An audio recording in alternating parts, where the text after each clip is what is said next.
Once upon a time, Marlo Thomas was all that America desired, an intelligent, attractive, self-reliant girl who exudes brightness. She was more than simply a character in That Girl, where she played Anne Marie.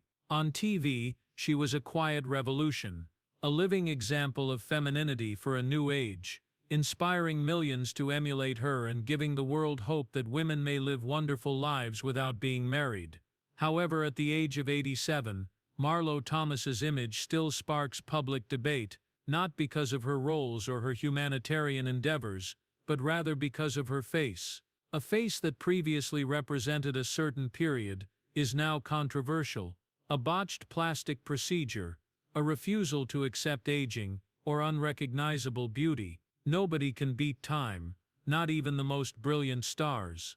However, the sad reality is that as Marlo Thomas grew older, the public focused on her tense skin and deformed nose, rather than the billions of dollars she raised for cancer-affected children.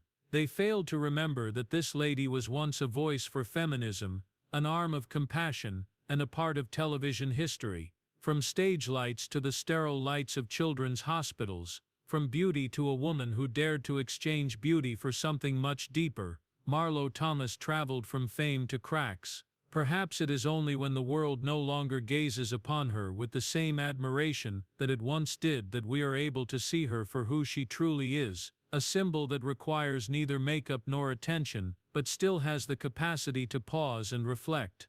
Marlo Thomas, whose real name was Margaret Julia Thomas, was born in Detroit, Michigan, on November 21, 1937. From the start, she could not fit into the typical environment. She was the daughter of well-known comedian Danny Thomas, who went on to build St. Jude Children's Research Hospital.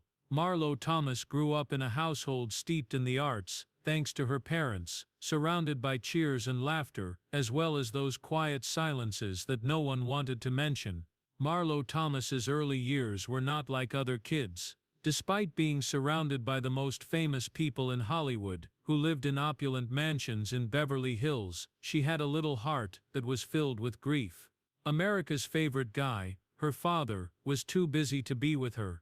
Danny Thomas cherished his daughter, but his demanding schedule, never-ending tours, stage appearances, and incessant recording took away from Marlo the little gift of a childhood spent with her father. At one point, Marlo said that she felt she had to compete with everyone for her father's attention. She also never took first place in the tournament. Marlo appeared to have it all: riches, family notoriety, and the chance to inherit honor. On the inside, though, she was a lonely youngster who often questioned whether she actually mattered. Although only she knew, the world thought Marlo Thomas was destined to be loved. In order to be genuinely noticed by her father, she had to always aim to be extraordinary, remarkable, and unavoidable. It was more than simply melancholy, it was a motivating factor. That emptiness was the quiet force behind Marlo's decision to leave her comfort zone and shine her own light instead of living in Danny Thomas's shadow. Marlo also learned compassion, an enduring trait, from that busy father. She was raised on tales of ailing kids that her father would not abandon. Once upon a time, Marlo Thomas was all that America desired. An intelligent, attractive, self-reliant girl who exudes brightness. She was more than simply a character in That Girl, where she played Anne Marie. On TV, she was a quiet revolution, a living example of femininity for a new age, inspiring millions to emulate her and giving the world hope that women may live wonderful lives without being married. However, at the age of 87, Marlo Thomas's image still sparks public debate, not because of her roles or her humanitarian endeavors, but rather because of her face. A face that previously represented a certain period is now controversial. A botched plastic procedure, a refusal to accept aging, or unrecognizable beauty. Nobody can beat time, not even the most brilliant stars. However, the sad reality is that as Marlo Thomas grew older, the public focused on her tense skin and deformed nose, rather than the billions of dollars she raised for cancer-affected children.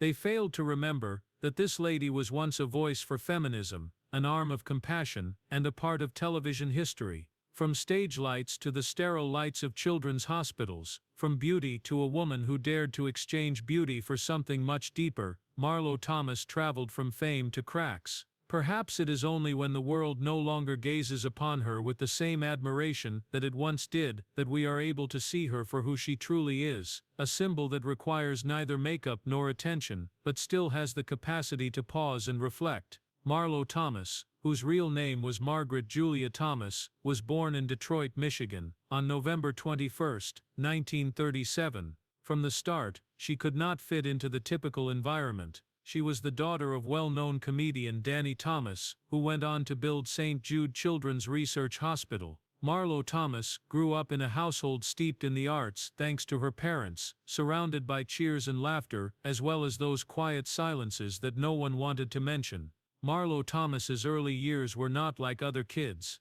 Despite being surrounded by the most famous people in Hollywood, who lived in opulent mansions in Beverly Hills, she had a little heart that was filled with grief. America's favorite guy, her father, was too busy to be with her. Danny Thomas cherished his daughter, but his demanding schedule, never-ending tours, stage appearances, and incessant recording took away from Marlo the little gift of a childhood spent with her father. At one point, Marlo said that she felt she had to compete with everyone for her father's attention. She also never took first place in the tournament.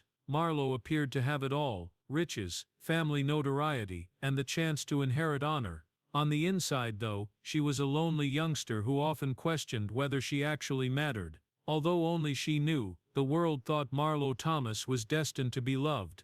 In order to be genuinely noticed by her father, she had to always aim to be extraordinary, remarkable, and unavoidable. It was more than simply melancholy, it was a motivating factor.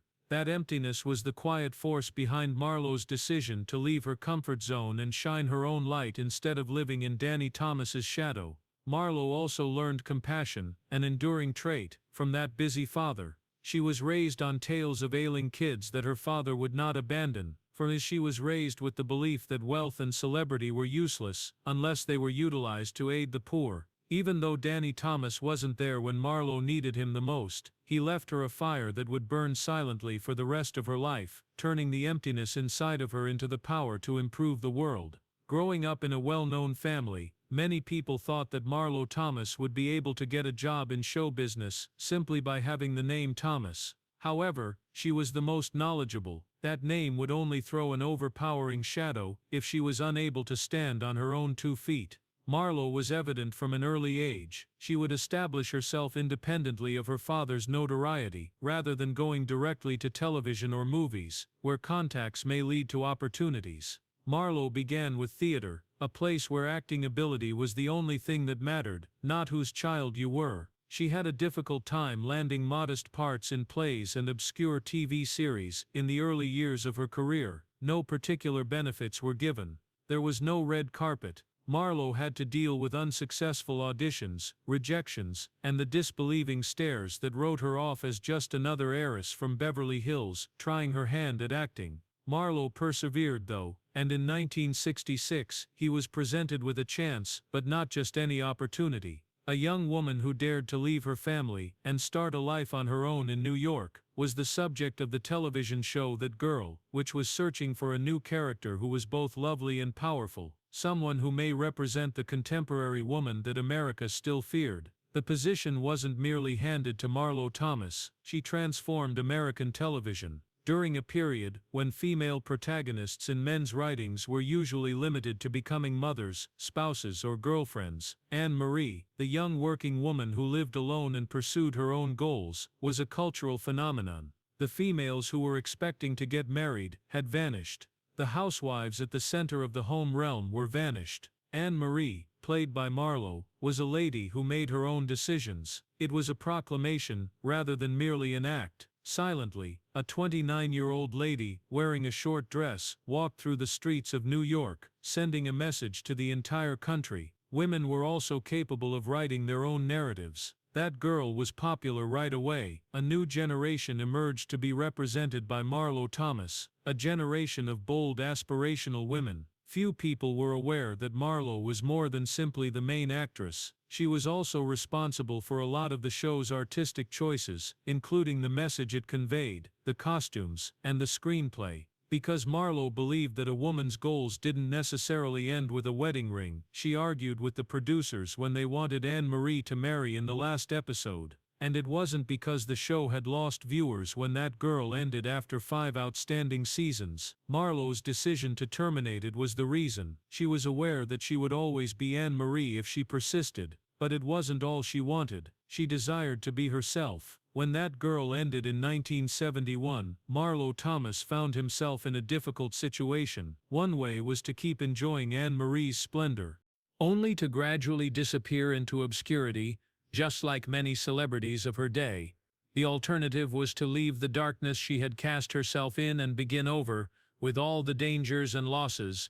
In keeping with every decision she had ever made, Marlo chose the second route, the one without a pre-prepared map, without hesitation. Producers handed up lovely girl roles for her, but she declined all of them. She was aware that the audience would permanently associate that picture with her if she repeated herself even once. Marlo had higher expectations. She wanted recognition as a legitimate artist in addition to love. She began by taking on tasks that no one anticipated: a series of children's books, CDs, and a television program called Free to Be. You and Me challenges the prejudices that society imposes on youngsters and promotes gender equality and freedom. It was a risky move for a celebrity like Marlo Thomas to publicly declare that boys have the right to weep, or that girls can become physicians at a time when America was still wary of discussing feminism or children's rights. But she was free to be herself and didn't back down. Parents spoke about You and Me, and most significantly, we became a phenomenon that was taught in schools. It altered the self-perception of a whole generation of American kids. Marlo did more than only work on educational initiatives. She took on parts that required emotional depth and bravery. The 1986 film Nobody's Child was a significant turning point. She played a mentally ill woman who had spent decades in an institution in the movie. No flashy theatrical lighting or glitzy costumes as in the past.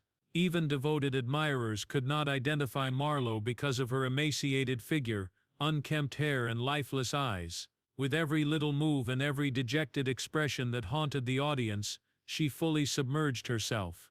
In addition to winning Marlo a coveted Emmy Award, that job provided her something even more significant: recognition as a serious actor, rather than just a pop culture star.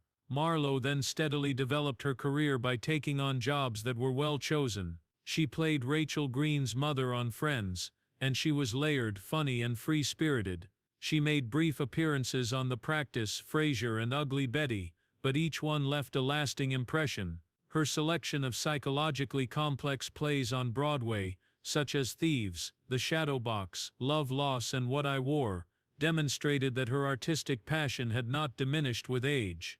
Marlo Thomas never saw success as measured by the quantity of honors she received or her brief moment of celebrity. For her, success meant living up to her principles of freedom, compassion, and unwavering courage each and every time she entered the spotlight, whether in a modest supporting part or a low-key neighborhood campaign. Marlo continues to go forward at a time when many stars have decided to fade into the background.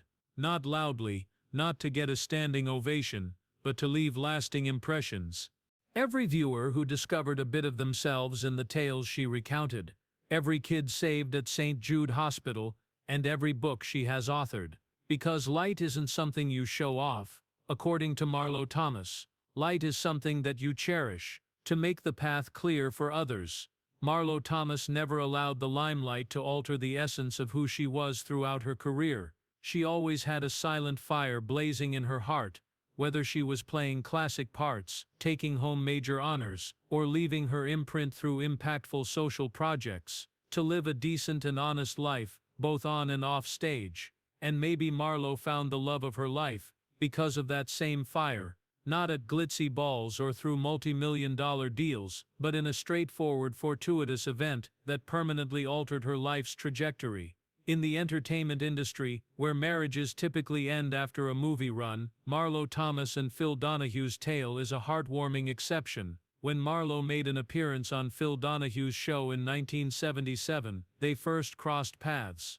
Even before the cameras began to film, there was a spark of passion between two individuals who had long since given up on the idea of love at first sight. With his silver hair, piercing blue eyes, and distinctively Irish charm, Phil gave Marlo the impression that she had entered one of those kid-friendly yet completely alluring shampoo ads. The little sparks in their looks were visible to viewers even on live television. Marlo felt agitated. The genuine chat between them started once the cameras were switched off, and Phil appeared a little bashful. Phil Donahue was 35 years old at the time, had 5 children from a previous marriage, and had a successful broadcast career. The young man stumbling through uncomfortable first dates was no longer his. He came into Marlo's life with a complex world and the weights and traumas of his past. Marlo, a lady accustomed to independence who had never given marriage any thought, felt her heart gradually soften in the presence of such uncommon candor. Their initial encounter wasn't flawless. Phil felt uncomfortable. Marlo was cautious. But something basic began to grow between them, despite their seeming disagreements and silences, the want to get to know one another well. They got married in 1980, 3 years later. Not a big show. Not a big show. Only 2 people have enough experience to know. They weren't getting married this time to satisfy their loneliness. They had really found each other and were getting married.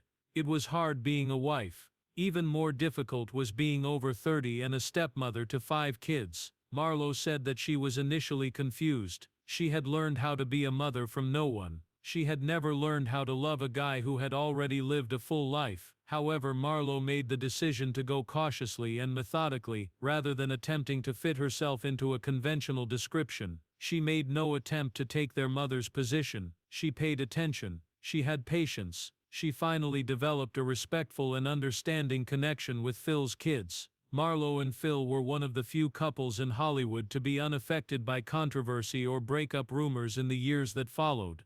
Unaffected by the cycle of division and reconciliation that frequently provided tabloids with material, their love was demonstrated by their hands when no one else was there, by their glances that spoke without words, and by their silent struggles through illness, bereavement, and life's most basic moments.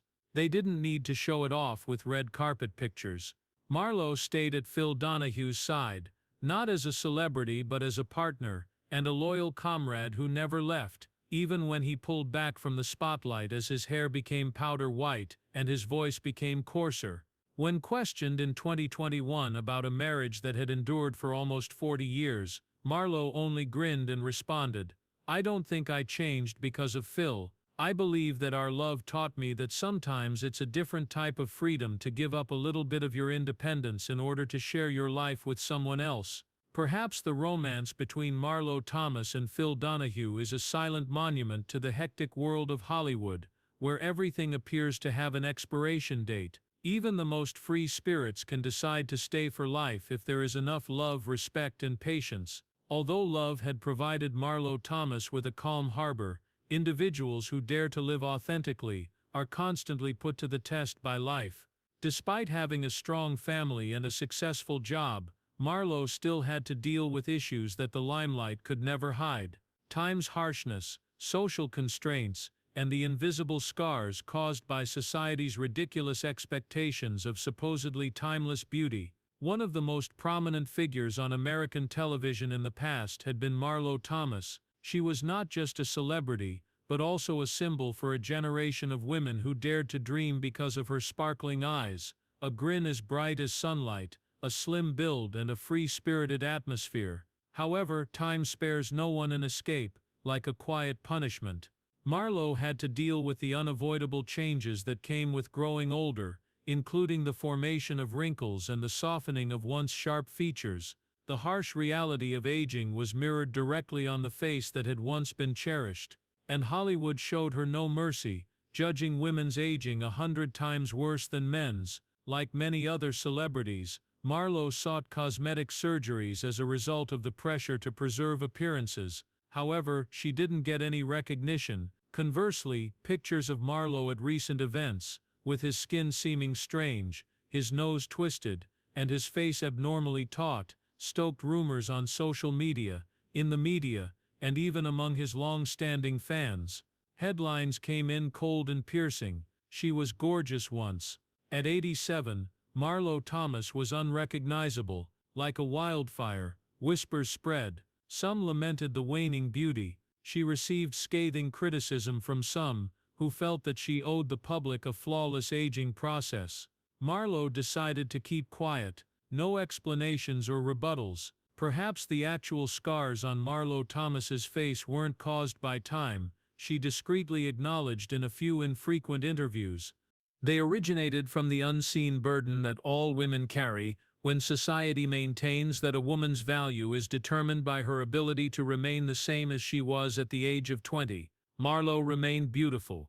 The world lost its ability to see behind the softening skin because it was blinded by brutality. Marlo Thomas persisted in moving on, despite the loud controversies and the closely examined photos, maybe more slowly and certainly with more weariness, but always with the elegance of someone who doesn't let other people's opinions to define her life. She didn't need to mention some of the wounds. They are evident in her grin now, which is not as bright as it once was, but instead bears the weighty strength of a life that has learnt to smile despite its most painful wounds. Since she was a little child, Marlo has watched her father Danny Thomas devote his life to establishing St. Jude Children's Research Hospital, a charity facility for kids with life-threatening conditions where no family would ever be charged for care. It wasn't a good story. Her father wasn't there on those evenings since he was out fundraising. Urgent meetings disrupted the rushed family dinners. Marlo once felt forgotten because of unfulfilled goals. But as she matured, she realized, love doesn't always show up as physical presence. Love may occasionally be put into something bigger than oneself. Marlo realized that she had inherited more than simply financial wealth when Danny Thomas died in 1991. A promise had been passed down to her. Not everyone would have had the courage to carry on with such a demanding voyage. St. Jude was more than a medical facility. It was a promise that no child would have to face cancer alone, and that a parent's financial situation would not dictate their quality of life. And Marlo Thomas voluntarily took on that responsibility in spite of her own distinguished profession. In addition to becoming Jude's honorary face, she has been actively involved in all fundraising initiatives for over 30 years. She oversaw creative endeavors, media initiatives, and community campaigns, all with the goal of maintaining the hospital. Her name appears on books, music records, and charity CDs. They donated all of their earnings to St. Jude. However, Marlo never cared about the stats. It had to do with the faces she encountered.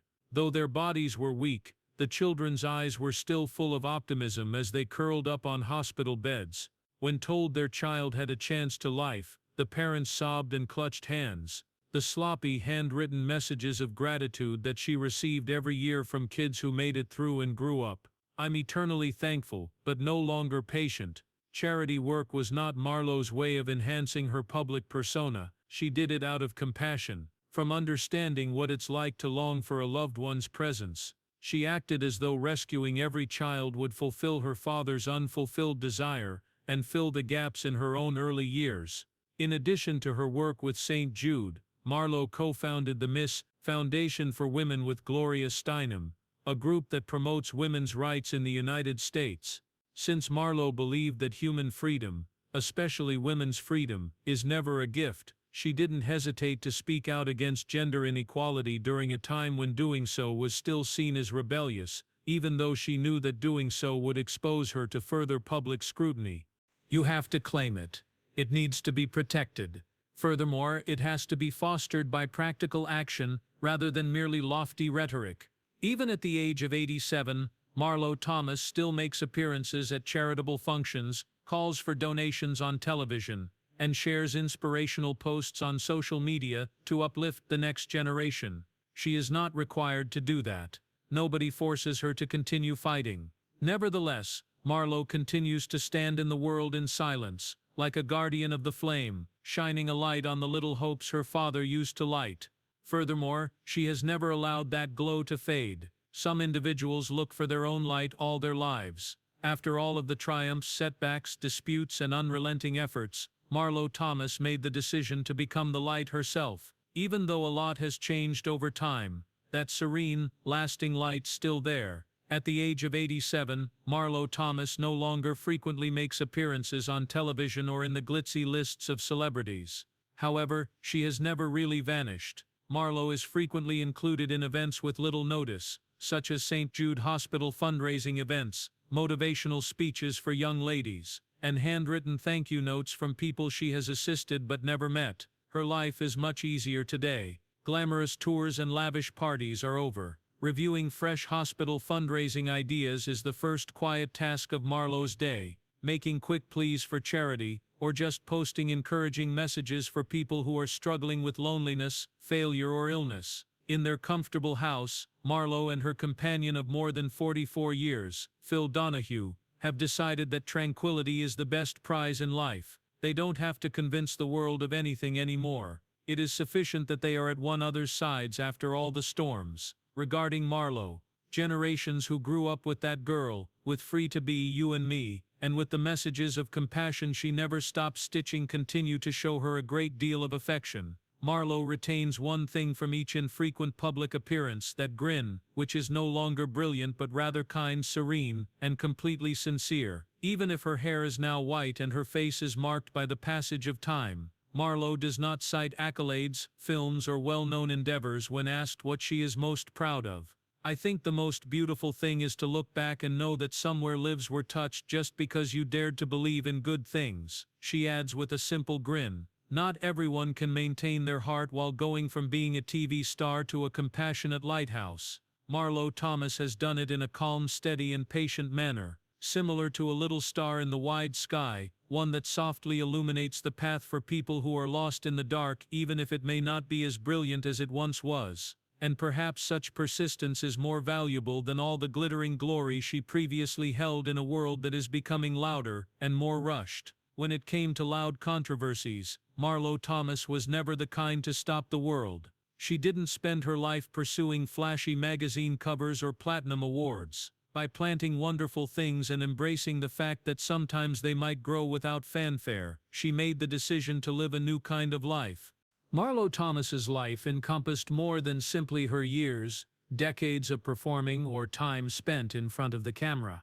It was a protracted voyage intertwined with joy and grief, with acceptance and uncertainty, between streetlights and private, unobserved times.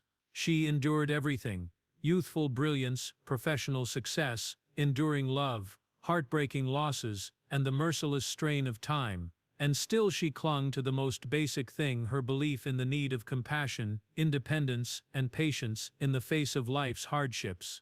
People may pass judgment too quickly these days if they simply look at Marlo Thomas's altered face. They would understand, however, if they took a moment to reflect on what she has left behind. The hospitals that are saving thousands of lives, the campaigns that change the perspective of a whole generation, and the lives that have been motivated to keep going. What time can take away is not where true worth may be discovered. What time cannot touch is what truly has value. Maybe at some point in our lives, we have all dreaded forgetting and struggled to maintain something significant in a world that is changing all the time. Do you see a piece of yourself in Marlo Thomas's journey after hearing her story? Do you possess any qualities that formerly shone brilliantly, left deep scars, or illuminated the path for others without anybody ever knowing?